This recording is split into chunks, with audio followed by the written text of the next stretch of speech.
Atos dos Apóstolos. Capítulo 19. Enquanto Apolo estava em Corinto, Paulo viajou pelas regiões do interior até chegar a Éfeso, no litoral, onde encontrou alguns discípulos. Ele lhes perguntou: "Vocês receberam o Espírito Santo quando creram?" "Não", responderam eles. "Nem sequer ouvimos que existe o Espírito Santo." "Então, que batismo vocês receberam?" perguntou ele.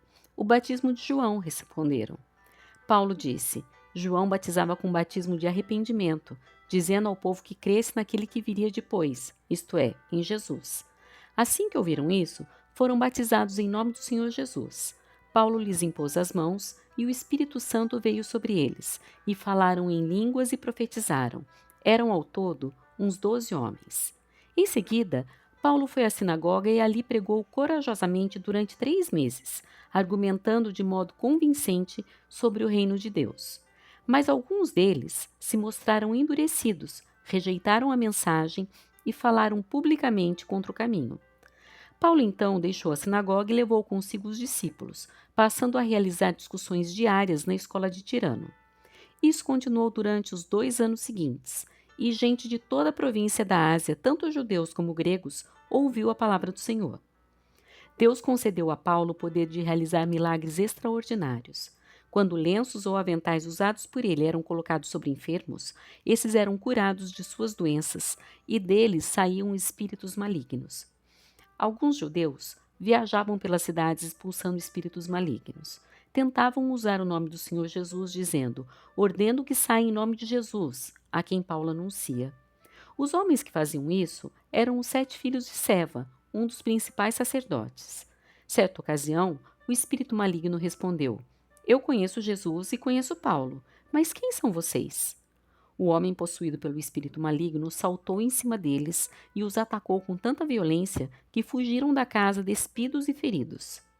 A notícia do ocorrido se espalhou rapidamente por toda a cidade de Éfeso, tanto entre judeus como entre gregos, e sobre eles veio um temor reverente, e o nome do Senhor Jesus era engrandecido. Muitos dos que creram confessaram suas obras pecaminosas. Vários deles, que haviam praticado feitiçaria, trouxeram seus livros de encantamento e os queimaram publicamente. O valor dos livros totalizou 50.000 moedas de prata. Assim, a mensagem a respeito do Senhor se espalhou amplamente e teve efeito poderoso. Depois disso, Paulo se sentiu impelido pelo Espírito a passar pela Macedônia e a Acaia antes de ir a Jerusalém. "E de lá devo prosseguir para Roma", disse ele. Então enviou adiante dele a Macedônia 2 assistentes, Timóteo e Erasto, e permaneceu um pouco mais na província da Ásia. Por essa época, houve enorme tumulto em Éfeso por causa do caminho. Começou com Demétrio, ourives que fabricava modelos de prata do templo da deusa grega Ártemis e que empregava muitos artífices. Ele os reuniu a outros que trabalhavam em ofícios semelhantes e disse: "Senhores, vocês sabem que nossa prosperidade vem desse empreendimento. Mas como vocês viram e ouviram, esse sujeito, Paulo, convenceu muita gente de que deuses feitos por mãos humanas não são deuses de verdade.